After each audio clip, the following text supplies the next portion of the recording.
వేతనయాలు చేరి మిమ్మల్ని స్తుతించి గణపరిచి హెచ్చించడానికి ఇచ్చిన శ్రేష్టమైన సమయానికి స్తోత్ర వందనాలు చెల్లిస్తూ ఉంటున్నాం.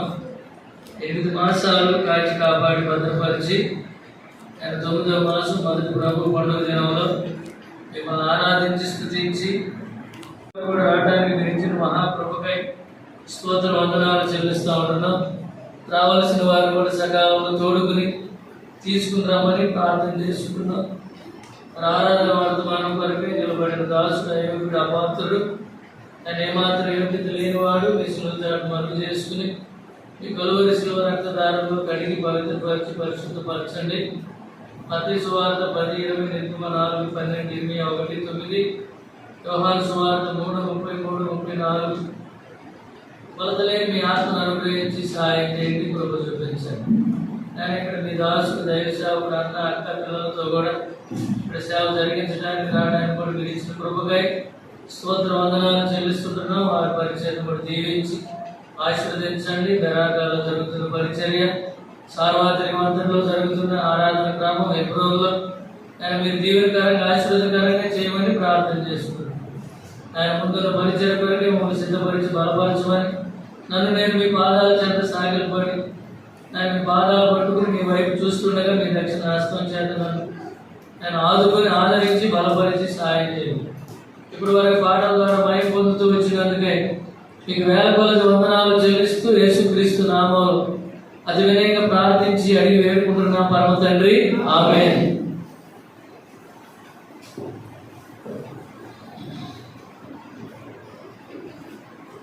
దేవుని వాక్యంలో మనం ఏం చదువుకున్నామంటే, యెహోవా పడిపోవారిని అందరినీ ఉద్ధరించువాడు, కనుక కృంగిన వారిని లేవనెత్తువాడు. కనుక దావీదు పడిపోయినాడు, అయినా దావీదుని దేవుడు విడిచిపెట్టలేదు. అందును బట్టి దావీదు ఏం చేశాడంటే దేవుడిని ఆరాధించాడు. కనుక ఈ ఉదయకాల సమయంలో నా జీవితంలో మనం ఎప్పుడు ఎక్కడ పడిపోయామో, పడిపోయిన స్థితిలో నుంచి మనల్ని ఏ విధంగా మనల్ని దేవుడు లేవనెత్తాడో అది ఎరిగిన అనుభవంతో మనం ఏం చేయాలి? ప్రభువుని ఆరాధించాలి. ఏదో అలవాటుగా ఆచారంగా యాంత్రికంగా ప్రభువుని ఆరాధించడం మంచిది కాదు, కానీ ఆత్మతో సత్యముతో యథార్థముగా ప్రభువుని మనం ఏం చేయాలా? ఆరాధించాలి. ఎందుకు అలాగ ఆరాధించాలంటే దేవుడు ఆత్మ కనుక ఆయన ఆరాధించే వాళ్ళందరూ కూడా ఏం చేయాలా? ఆత్మతోనే ఆరాధించాలి. ఒకవేళ నువ్వు శరీరంతో ఆరాధించిన అది దేవుడు దాని మీద ఆశీనుడు అవ్వలేడు, దానిని బట్టి ఆయన ఆనందించలేడు, ఆయన నామానికి ఏమాత్రం మహిమ కూడా మరి తీసుకుని రాలేడు. ఎందుకంటే ఆయన స్తుతుల మీద ఆరాధనల మీద ఆశీనుడు అవ్వాలంటే ఏం చేయాలి? నీ ఆరాధనలో ఏముండాలి? పరిమళ వాసనగా ఉండాలి. అందుకని ఏం చేస్తాడంటే దావీదు తన పడిపోయిన స్థితి నుంచి దావీదును లేపినందుకు ఏం చేస్తున్నాడంట? ప్రభువుని ఆరాధిస్తున్నాడు. కనుక గొప్ప ఆరాధకుడు దావీదు.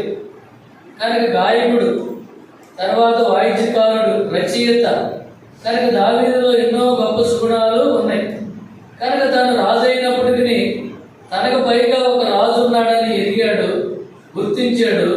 తను పడిపోయిన స్థితిలో నుంచి దేవుడు లేపినందుకు అది మనం జ్ఞాపకం చేసుకుని దావీదు ప్రభువుని ఆరాధించాడు. కనుక మనందరం కూడా ఆరాధించబోయే ముందు నా జీవితంలో ప్రభు నీకు ఏమై ఉన్నాడో, ప్రభు నిన్ను ఎప్పుడు ఎక్కడ ఏ సమయంలో మరి నిన్ను లేవనెత్తాడు అనే అనుభవంలోకి నువ్వు ఉంటేనే నువ్వు ప్రభువుని ఆరాధించలేవు. అందుకే కీర్తనలో ఒక మాట అంటాడు, కీర్తనలు 30 చూడండి.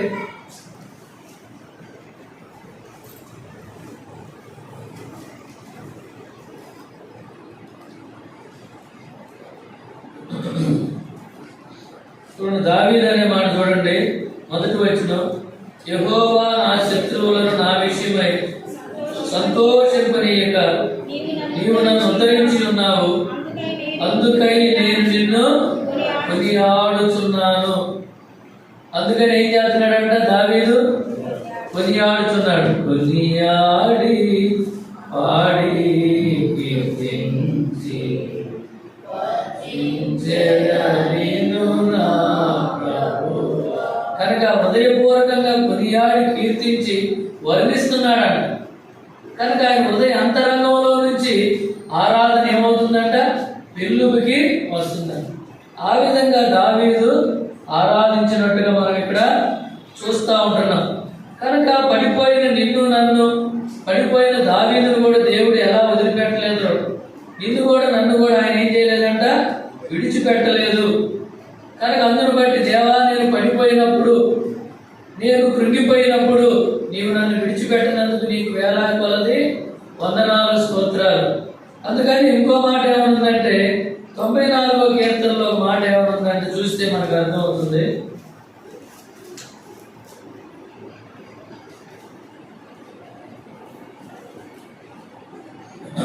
94వ కీర్తనలో 14వ వచనంలో చూడండి. యెహోవా తన ప్రజలను ఎడబాయువాడు కాడు, తన స్వాస్థ్యమును విడనాడువాడు కాడు.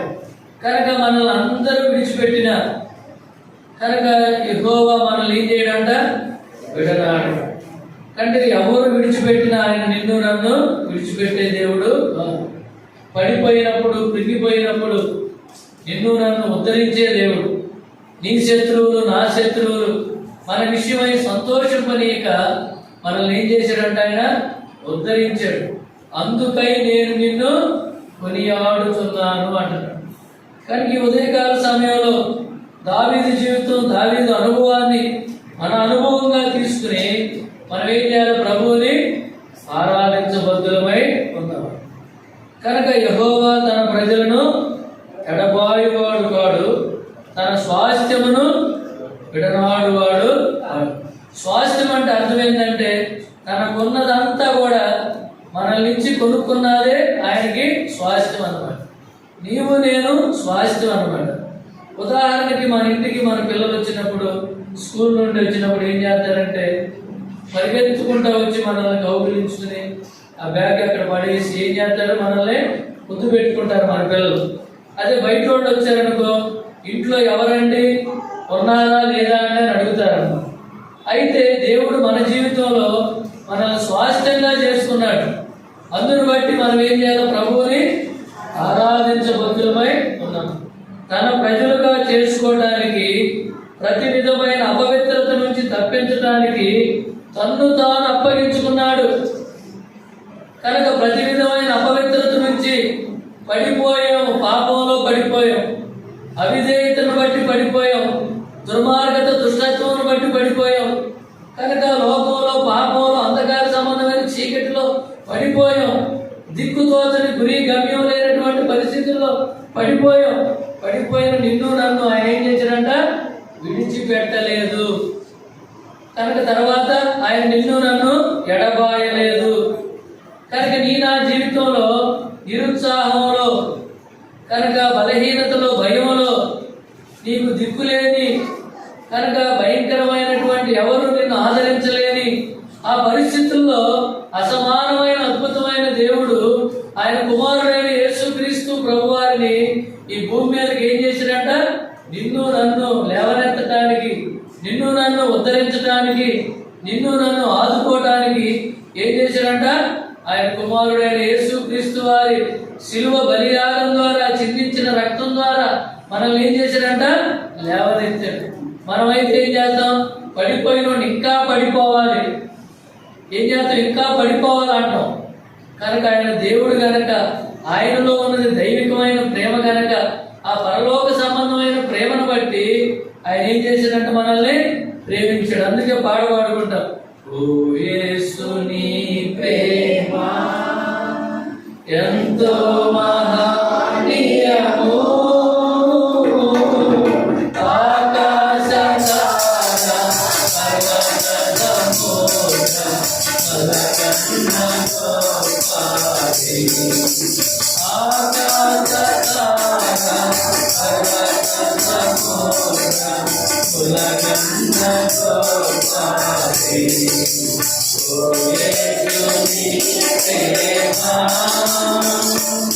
కనుక అసమానమైన దేవుడు తన ప్రేమను మన ఎడలు ఏం చేశాడంట? కనపరిచాడు. ఎంతో ప్రేమ. కనుక ఎలాంటి ప్రేమ అంటే అంతము వరకు, తన వారిని లోకములో తన వారిని అంతము వరకు ప్రేమించాడు.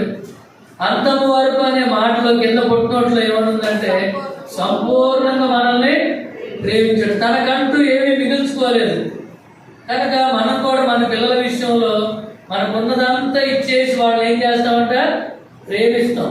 అయితే ఈ ప్రేమ గల దేవుడు పరలోకపు తండ్రి మనల్ని ఏం చేశాడు? ప్రాణం ఇచ్చి ప్రేమించాడు. మనల్ని ఆ కలువరి శిలువలో ప్రాణార్పణంగా పోయబడుతూ ప్రేమించాడు. ఈ లోకంలో ఎవరూ ప్రేమించినంతగా ప్రేమించాడు. నిస్వార్థంగా ప్రేమించాడు. కనుక దేని మీద ఆధారపడకుండా ప్రేమించాడు. కనుక తన బిడ్డలుగా మన ఎడల ఆయన కలిగి ఉన్నటువంటి శ్రద్ధ అది. కనుక నిన్ను నన్ను తన పోలికలో తన స్వరూపంలో నువ్వు ఎట్టుంటావో ఆయన కూడా అట్టుండాలని, ఆయన ఎట్టుంటాడు నువ్వు కూడా అలాగా ఉండాలని తన పోలికలో తన స్వరూపంలో చేసుకున్నాడు. చేసుకుంటే ఏం జరిగిందంట? ఆది ఆదామును బట్టి, ఆది ఆదాము యొక్క అవిధేయతను బట్టి, తిరుగుబాటును బట్టి ఏదేను తోటలో నుంచి ఏం చేయబడ్డాడు? వెళ్ళగొట్టబడ్డాడు. అలాగే నీవు నేను కూడా. కనుక తన బిడ్డలుగా మనల్ని ఆయన తన పోలికలో తన స్వరూపంలో తనకి ఇష్టమైన రూపంలో తన బిడ్డలుగా చేసుకుంటే మనం ఏం చేసామంట? మన పితరుడైన ఆది ఆదామును బట్టి మనం కూడా ఏం చేసామంట? దేవునికి దూరంగా వెళ్ళగొట్టబడ్డాం. కనుక మన పాపమును బట్టి, మన అవిధేయతను బట్టి, మన తిరుగుబాటును బట్టి, మన దుష్టత్వాన్ని బట్టి, మన దుర్మార్గతను బట్టి లోకములో పాపములో మనం ఏం చేసామంట? పడిపోయాం అన్నమాట. పడిపోయి కృంగిపోయాం. దిక్కు తోచని గురిగమ్యం లేనటువంటి పరిస్థితుల్లో దేవాది దేవుడు నిన్ను నన్ను ప్రేమించి తన శరీరం అంతా ఏం చేశాడంట? నాగటి చారుల వలె దున్నబడుతూ వచ్చింది. రక్తమంతా ముఖమంతా రక్తపు ముద్దగా చేయబడుతూ వచ్చింది. కనుక స్వరూపమైన సొగసైన లేకుండా చేయబడుతూ వచ్చింది. కారణం ఏంటంటే దేవుడు లోకమును ఎంతో ప్రేమించాడు. లోకములో ఉన్న మనల్ని ప్రేమించాడు. ఎలా ప్రేమించాడంటే శాశ్వతమైన ప్రేమతో ప్రేమించాడు. తర్వాత విడువని ఎడబాయినటువంటి ప్రేమతో ప్రేమించాడు. సంపూర్ణంగా ప్రేమించాడు. ఇలాంటి ప్రేమ మన జీవితంలో ఆయన ఏం చేశాడు? కుమ్మరించాడు, కుమ్మరిస్తూ వచ్చాడు. ఆ ప్రేమను మనం ఎరిగితే మనం ఏం చేయాలంటే ప్రభువుని ఆరాధించకుండా మనం ఏం చేయాలంట? ఉండలేము. అందుకని కీర్తనలు చూడండి, 18 కీర్తనలు ఎప్పుడు అధ్యాయం అనకూడదు, గ్రంథం అనకూడదు. కీర్తనలే అనాలి. కీర్తనలు 18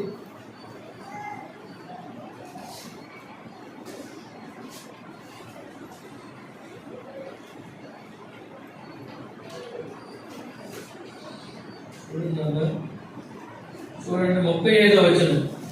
నీ రక్షణ కేడమును నీవు నాకు అందించుకున్నావు. నీ కుడి చెయ్యి నన్ను ఆదుకొనెను. నీ సాత్వికము నన్ను గొప్ప చేశాను. అందుకే యేసుప్రభువు వారు ఒకసారి అంటాడు, నేను దీన మనసు గలవాడను, సాత్వికుడను. నా యొద్దకు రండి, నా యొద్దకు వచ్చి నేర్చుకోండి. నా యొద్దకు వచ్చు వారి నేను ఎంత మాత్రము బయటికి రోజుకి మనం పడిపోయినప్పుడు, కృంగిపోయినప్పుడు, నిరాశ, నిరుత్సాహం, కృంగుదల, భయము, బలహీనతలో ఉన్నప్పుడు అసమానమైన అద్భుతమైన దేవుడు ఆయన రక్షణను మనకి ఏం చేశాడంట? కేడముగా మనకి అందించాడు. అంత మాత్రమే కాదు, ఆయన కుడి చేయి మనల్ని ఏం చేసిందంట? ఆదుకున్నదంట. కనుక ఆ ఆదుకున్నాడంటే అంత మాత్రమే కాదు, నీ సాత్వికము నన్ను గొప్ప చేశాడు. కనుక అందరూ ఆయన దూషించి హింసిస్తున్నప్పుడు ఏం చేస్తున్నాడంట? ఆయన ఏ నేరం చేయలేదు, ఏ పాపం ఆయనలో లేదు. ఆయన నోట ఏ మాట పలకలేదు, ఆయన నోట కపటము కూడా లేదు. ఏం చేశాడంటే సాత్వికం అనే మాటకు అర్థమైందంటే మనం ఏం చేయకపోయినా మనల్ని చంపక పెట్టేవారిని కొట్టారనుకో, ప్రైజ్లాడు ప్రజలకు థ్యాంక్ యూ అని వెళ్ళిపోవడమే సాత్వికం. అన్నా నా సంగతి తెలుసా, నువ్వు చంపక పెట్టి కొట్టేవుగా, ఇప్పుడే ఇక్కడే ఉండు, మా ఇంటికి వెళ్ళి వస్తానని మనం గండ్రగోటలో లేకపోతే కర్రో కత్తితో తీసుకురాకూడదు. కనుక ఆయన స్వభావంలో మనం ఏం చేయాలా? పాలివారం కావాలి. చెప్పే నేను, వినే మీరు కూడా ఆ సాత్వికాన్ని మనం ఈ భూమి మీద ఉన్నంత వరకు మనం ఏం చేయాలా? అభ్యాసం చేసుకోవాలి. మనమైతే చేసుకోలేము, కానీ ఆయన తన సాత్వికం చేత మనల్ని ఏం చేశాడంట? గొప్పవారిగా చేశాడు. ఈ గొప్ప ఆధిక్యతను బట్టి ప్రభువా నీ సాత్వికం ద్వారా నన్ను గొప్ప చేసినందుకు నీకు వేల కొలది వందనాలు చెల్లిస్తూ ఉంటున్నాను. అంత మాత్రమే కాదు, నీ కుడి చేయి చేత నన్ను ఆదుకున్నందుకు నీకు వందనాలు, స్తోత్రాలు. నేను పడిపోయినప్పుడు, కృంగిపోయినప్పుడు, నేను పాపములో, దుష్టత్వంలో, దుర్గంధంలో, కనుక నిత్య శిక్షకు పడిపోయినప్పుడు మీరు నన్ను ఏం చేశాడు? నీ రక్షణను నాకు కేడుగా నీవు ఇచ్చినందుకు నీకు వేల కొలది వందనాలు, స్తోత్రాలయ్యా. ఏం చెల్లించగలనయ్యా చెప్పాలి. అన్నిటికంటే ఈరోజు ఏం చెప్పొచ్చు అంటే, మనం ఈరోజు ఆరాధన, అయ్యా 8 మాసాలు నన్ను కంటికి కనుపాప వలె కాపాడు. నాకంటే శ్రేష్ఠులు, మంచోళ్ళు ఎంతో మంది చచ్చిపోయారయ్యా. ఇవాళ అయితే నగరంలో 6 ఫ్లెక్సీలు పెట్టారు. అందరికీ మహిమలో ప్రవేశించాడు, మహిమలో ప్రవేశించాడు. ఆయన తాగుబోతైనా మహిమలో ప్రవేశించాడు. వాడు లోకంలో ఇష్టానుసారంగా జీవించిన మహిమలో ప్రవేశించాడు. ఎందుకంటే ఫ్లెక్సీలో వెళ్ళి వాడి పేరు, వాడి డేట్ ఇచ్చేస్తే ప్రతి వాడికి మహిమా ప్రవేశం అని పెడతాడు అంతే. కనుక దేవుడు మనల్ని ఏం చేశాడంటే రక్షించుకున్నాడు కాబట్టి ఆ మహిమా ప్రవేశం మనకు ఉంది, ఆ ధన్యత మనకు కూడా ఉందన్నమాట. కానీ ఈరోజు 6-7 చచ్చిపోయారు. ఈ 6-7 చచ్చిపోయారు. 2 పెళ్లిళ్ళు కూడా జరుగుతున్నాయి అక్కడ. వాళ్ళు బ్యాండ్ కొట్టుకుంటున్నారు, ఒక పక్క భోజనాలు జరుగుతున్నాయి. ఎట్లుందంటే అట్లుంది. నిన్న పడవలు వేసుకుని వెళ్తున్నారు, ఈతలు వేసుకుని వెళ్తున్నారు, అర్థం కాకుండా ఉంది. మా ఇల్లు అయితే చాలల్లో ఉంటుంది దూరంగా. ఆ చాలల్లో ఉన్న నీళ్ళన్నీ కూడా మా అందరూ ఆ రోడ్డు మొత్తానికి వచ్చేసినాయి అన్నమాట. అంటే వాస్తవంగా ఏంటంటే అంత వర్షం కురిసింది. కనుక మన చుట్టుపక్కల కానీ మనం జరుగుతున్న ప్రదేశాలన్నింటిలో కూడా భయంకరమైన పరిస్థితులు వచ్చి చాలా మంది ఏం చేస్తున్నారంట? చనిపోతా ఉన్నారు. గవర్నమెంట్ హాస్పిటల్కి వెళ్ళినా, ప్రైవేట్ హాస్పిటల్కి వెళ్ళినా, ఎక్కడికి వెళ్ళినా కిటకిటకిటలాడుతున్నారు జనాలు. ఎందుకంటే వైరల్ ఫీవర్స్, డెంగ్యూ ఫీవర్స్, అలాగే టైఫాయిడ్ జ్వరాలు, రకరకాలైన జ్వరాలతో మనుషులు ఏం చేస్తున్నారు? ఇబ్బంది పడుతున్నారు, కొంతమంది చనిపోతున్నారు. అయితే దేవుడు మనల్ని ప్రేమించి కనుక 9వ మాసం మొదటి ప్రభు పండుగ దినంలో ప్రభువును ఆరాధించడానికి మనల్ని సజీవ లెక్కలో ఉంచినందుకు ఏం చేయాలి? మనం ప్రభువుని ఆరాధించాలి. ఇది అనుభవంగా ఎదిగితే ఏముందలే నేను బతికాను, నా తెలివితేటల వల్ల, నాకున్న స్థితిగతులను బట్టి నేను బతికానంటే మనల్ని ఎవరు ఏమీ చేయలేము. అది దేవుని కృప. ఈ కృప లేనిదే మనం ఏం చేయలేమంట? బ్రతకలేము. అనుదినం ఆయన కృప, ప్రతి ఉదయం నీ కృప, ప్రతి రాత్రి నీ విశ్వాస్యత. ఎవరు అంటాడు ఈ మాట? దావీదు అంటాడు. కనుక ఆ కృపను మనం ఏం చేయాలో ప్రతిరోజు జ్ఞాపకం పెట్టుకోవాలి. అసలు కృప అనే మాటకి అర్థం ఏంటంటే, దేనికైతే మనం యోగ్యులం కాదో దానికి మనల్ని అర్హులుగా చేయటమే కృప.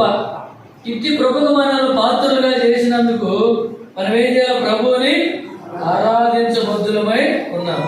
కనుక చూడండి, ఎందుకు స్తుతించాలి, ఎందుకు పూజించాలంటే, మన శత్రువులను మన విషయమై ఆయన ఏం చేశాడంట? సిగ్గుపరిచాడు. కనుక మనం యేసు ప్రభువుని నమ్ముకోకుండా లోకంలో పాపంలో జీవిస్తా ఉన్నామనుకో, అపవాది సాతాను మన దగ్గరికి రాడు. మనం యేసు ప్రభువుని సొంత రక్షకుడిగా అంగీకరించి మన పాపముల విషయమై మనం ఒప్పించబడి యేసు ప్రభువుని అంగీకరించినప్పుడు శత్రువు ఏమైపోతాడు? సిగ్గు పడతాడు. కనుక ఆయన ఏం చేయాలంట?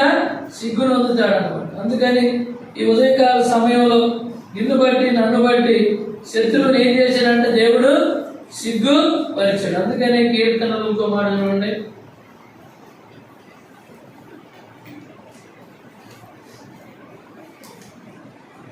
3 కీర్తనలు 3:2-3 వచనాలు చూడండి. దేవుని వలన అతనికి రక్షణ ఏమీ దొరకదని నన్ను గురించి చెప్పువారు అనేకులు. యెహోవా నీవే నాకు కేడుగాను, నీవే నాకు అతిశయస్వరముగాను, నా తల ఎత్తువాడుగాను ఉన్నా. చూసావా, మన శత్రువుల విషయమై ఆయన ఏం చేశాడంట? మనల్ని తల ఎత్తువాడుగా చేశాడు, కేడుముగా, అతిశయముగా మనకి ఉంచాడు. చాలా మంది ఏం చేస్తారంటే, వారికున్న ఉద్యోగాలను బట్టి, వారికున్న ఆస్తుల అంతస్తులను బట్టి, వారికున్న టాలెంట్లను బట్టి, వారి భక్తి జీవితాన్ని బట్టి రకరకాలుగా వాళ్ళు ఏం చేస్తారంటే అతిశయపడతా ఉంటారు. మనకు అతిశయపడటానికి మనకి ఏమీ లేదు అనేది మనం మాత్రం గుర్తుపెట్టుకోవాలి. మన అతిశయము కానీ మనకున్నది ఏదైనా కానీ అది ప్రభువుని బట్టే. మన అతిశయము కానీ ఏదైనా కూడా ప్రభువే మనకి అతిశయము. ఆయన్ని బట్టి మనం ఏం చేయాలా? అతిశయించాలి. కనుక మనల్ని బట్టి కానీ మనకున్న స్థితిగతులను బట్టి కానీ మనం అతిశయించడానికి మనకి ఏది లేదని మనం ఏం చేయాలా? ఒప్పుకోవాలన్నమాట. ఆ విధంగా 5వ వచనంలో కూడా ఏమనుందంటే, యెహోవా నాకు ఆధారము కావున నేను పండుకొని నిద్రపోయి మేలుకొందును. కనుక ఎందుకు అంత ధైర్యంగా ఉన్నాడు? ఎందుకంటే ధైర్యంగా ఉన్నాడంటే ఆయన నాకు ఆధారం. యాత్రా జీవితంలో రక్షించబడిన తర్వాత విశ్వాస జీవితంలో ప్రతిరోజు నెమ్మదిగా పండుకొని లభిస్తున్నావంటే కారణం ఏంటి? ఆయన నీకు ఆధారం. అయ్యా, నువ్వు నా జీవితంలో యాత్రా జీవితంలో ఇప్పటి వరకు తల్లి గర్భంలో రూపించినది మొదలుకొని నాకు ఆధారభూతుడిగా ఉన్నందుకు నీకు లెక్కలేని వందనాలు స్తోత్రాలు చెల్లిస్తా ఉన్నాను. ఇలా ఉదయాన్నే ఒక అబ్బాయి వచ్చాడు అన్నమాట. వాళ్ళు కాలు నీళ్ళలో ఉందని నెట్టుకుంటూ వెళ్తున్నారంట. ఒక నాబరాయి కాలు కింద నుండి తగిలి ఈ పాదం కింద ఉన్న గోరు లేకపోకుండా ఈ ఏరుకు సగం ఏరు పైకి లేచిపోయింది. కనుక ఆ రక్తం అంతా కారి అల్లాడిపోతున్నాడు అనమాట. అయితే మనల్ని అందరినీ దేవుడు క్షేమంగా భద్రంగా మరి దేవుడింటికి క్షేమంగా తెచ్చినందుకు మనం ఏం చేయాలంట? ప్రభువుని ఆరాధించబద్దులు అంట. మన జీవితంలో అనేక సార్లు అనేక రకాలైన గాలులు పెనుగాలులు ఎదురైపోయినప్పుడు కృంగిపోక మనల్ని ఏం చేయలేదంటే ఆయన తప్పించాడు. కనుక మానవ బలహీనతలను బట్టి ఆయన ప్రేమ మనల్ని ఏం చేసిందంట? ఉద్ధరించింది. కానీ అనేక సార్లు మనం అటు ఇటు చూసి ఏమైపోతాం? మనం మునిగిపోతా ఉంటాం. కనుక విశ్వాసులుగా మన యాత్రా జీవితంలో అలా మునిగిపోకుండా మనల్ని ఆయన ఉద్ధరించినందుకు మనం ఏం చేయాలి? ప్రభువుని ఆరాధించాలి. పేతురు ఏం చేశాడు? నీళ్ల మీద నడుచుకుంటా వచ్చాడు, కానీ అటు ఇటు చూసి ఏమైపోయాడంట? మునిగిపోసాగాడు. కనుక ఈ రీతిగా మన యాత్రా జీవితంలో ప్రభు మనల్ని ఉద్ధరించినందుకు, మనల్ని లేవనెత్తినందుకు, మనకిచ్చిన గొప్ప రక్షణను కేడముగా అనుగ్రహించినందుకు, ఆయన కుడి చేత మనల్ని ఆదుకున్నందుకు, ఆయన దక్షిణ హస్తం చేత మనల్ని ఆదుకున్నందుకు, ఆయన సాత్వికం మనల్ని గొప్ప చేసినందుకు, మన గొంతులో ఊపిరించి సజీవులుగా ఉంచి ఒక నూతనమైనటువంటి మాసాన్ని 9వ మాసాన్ని మనకి దయాకిరీటంగా ధరింపజేసినందుకు మనం ఏం చేయాలంటే ప్రభువుని హృదయపూర్వకంగా ఆత్మ సత్యములతో మనం ఏం చేయాలి? ప్రభువుని ఆరాధించాలి. అందుకే ఎఫ్ఎస్సిలో చూడండి, ఎఫ్ఎస్సీలకు రాసిన పత్రిక 2వ అధ్యాయం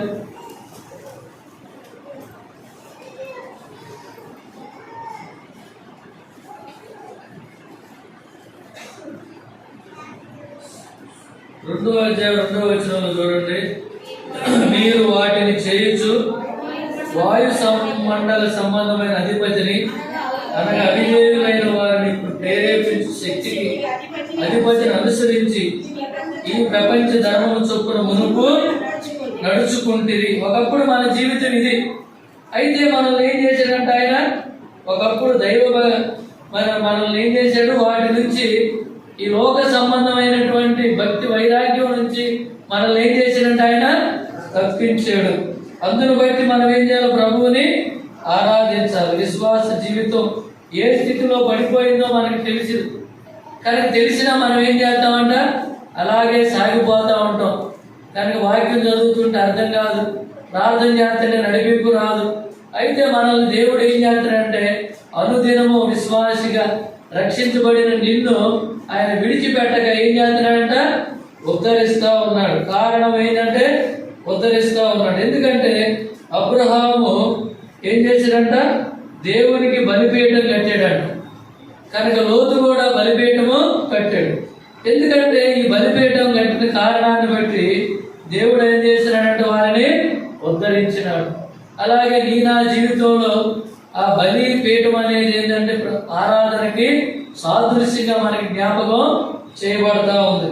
కనుక ఈ దైవికమైన సుగుణం మన జీవితంలో ఉంటే మనం ఏం చేస్తాడంటే ప్రభు మనల్ని ఉద్ధరిస్తూ ఉంటాడు. కనుక ఆయన అనుదిన జీవిత యాత్రలో మనం అనుదినం మనం ఆయన ఆరాధించే ఆరాధికులుగా ఉండటం వల్ల ఏమంటున్నాడంటే ఇంకో మాట చూడండి, మన 145 కీర్తన 145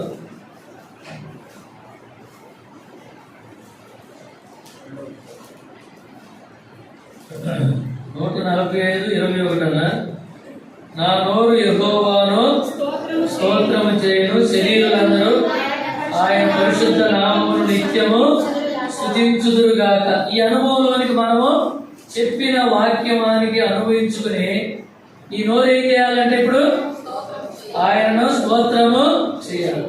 ఇక్కడ ఏమన్నారు? శరీరులందరూ ఆయన పరిశుద్ధ నామమును సన్నుతించుదురుగాక. నోరారగా చేతును దైవారాధనను ఆరాధనను స్తోత్రగీతములు కారణముగా పాడెదను స్తోత్రగీతములు. హల్లెలూయా హల్లెలూయా హల్లెలూయా హల్లెలూయా హల్లెలూయా హల్లెలూయా హల్లెలూయా.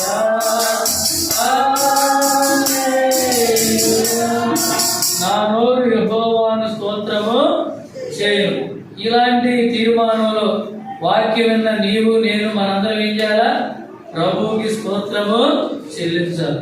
కనుక కొరింథీయులకు రాసిన పత్రికలో ఇంకో మాట ఏమనుందంటే, పౌలు తన జీవితంలో ఎన్నో పోరాటాలు ఎదుర్కొన్నప్పుడు తనకున్న ప్రతి పరిస్థితుల్లో ఏం చేశాడంటే ప్రభు ఉద్ధరించు వాడని అనుభవపూర్వకంగా ఎరిగి ప్రభువుని ఏం చేశాడంట? ఆరాధించాడు. కనుక అంతకుముందు రక్షించబడక ముందు క్రైస్తవులు హింసించిన వాడు, అంతకుముందు దోషకుడు, హింసకుడు, హానికరమైనటువంటి వాడు. ఇప్పుడేం చేస్తున్నాడు? నేను బ్రతికితే క్రీస్తే, చావైతే లాభం అంటున్నాడు. కనుక ఇది నేను క్రీస్తు యేసు మనసు కలిగి ఉన్నాను, మీరు కూడా ఆ మనస్సు కలిగి ఉండడని చెప్తున్నాడు. ఎలా చెప్పగలుగుతున్నాడు? దేవుడు తనని ఉద్ధరించిన అనుభవంతో చెబుతా ఉన్నాడు. కొరింథీయులకు రాసిన 2వ పత్రిక 4వ అధ్యాయం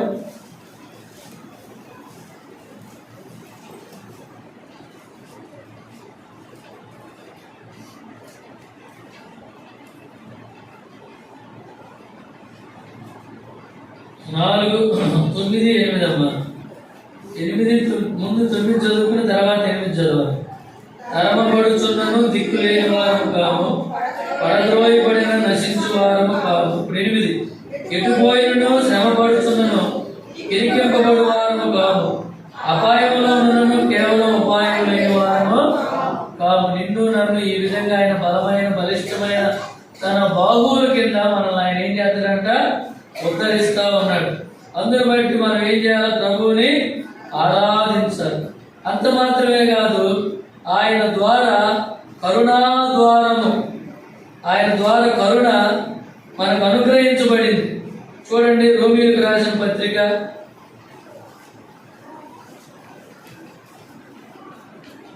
8 ఆరాధనలోకి వెళ్ళబోయే ముందు ఈ మాట చదువుకుని మనం ఆరాధనలోనికి వెళ్తాం. రోమీయులకు రాసిన పత్రిక 9వ అధ్యాయం 16. అందరం కలిసి చదువుకుందామా? 16. కాగా పొందగోరు వారి వలనైనను ప్రయాసపడు వారి వలన కాదు అని కరుణించి దేవుని వలనే కలుగును అని రాసింది. కరుణించు దేవుని వలననే కలుగు. కనుక పడిపోయిన మనల్ని, కనుక కృంగిపోయిన మనల్ని, నిరాశ నిరుత్సాహంలో భయంలో, కనుక దిక్కుతోచని గురి గమ్యం లేనప్పుడు, పాపములో అపరాధంలో పడిపోయినప్పుడు, దుష్టత్వంలో పడిపోయినప్పుడు, ఆ కరుణా సంపన్నుడైన దేవుడు, ఆ ప్రేమగల జాలిగల దేవుడు నిన్ను నన్ను ప్రేమించిన కారణాన ఏం చేశాడంట? పడిపోయిన స్థితి నుంచి లేవనెత్తి నిన్ను ఉద్ధరించాడు. లేవనెత్తి మనల్ని ఉద్ధరించాడు. ఆ కరుణ అనే ద్వారం ద్వారా, ఆ కరుణ ద్వారా మనల్ని ఏం చేశాడంటే ఆయన ఉద్ధరించాడు. ఇది మనం ఎరిగితే మనం ఏం చేయాలంటే ప్రభువుని ఆరాధించకుండా మౌనంగా ఉండలేము. అందుకని యోహాను సువార్త చూడండి, దేవుడు మనల్ని ఏం చేస్తాడంటే ఆజ్ఞాపిస్తున్నాడు. ఏమని ఆజ్ఞాపిస్తున్నాడు? యోహాను సువార్త 4:24 ఏముందంటే, దేవుడు ఆత్మ కనుక 23 చదవాలమ్మా, అందరూ చదువుతాం. అయితే యథార్థంగా ఆరాధించేవారు ఆత్మతోనూ సత్యముతోనూ తండ్రిని ఆరాధించుతున్నది. అది ఎప్పుడైనా వచ్చి ఉన్నది. తన్ను ఆరాధించేవారు అంటే కావాలని తండ్రి కోరుచున్నాడు. కనుక తండ్రి అయిన దేవుడు తన కుమారుడైన యేసు క్రీస్తులో మనం ఏం చేయాలంట? ఆరాధించాలని, ఆయన కూడి కొనియాడాలని. కనుక ఆయన ఏమని చేస్తాడంట? కోరుకుంటున్నాడంట.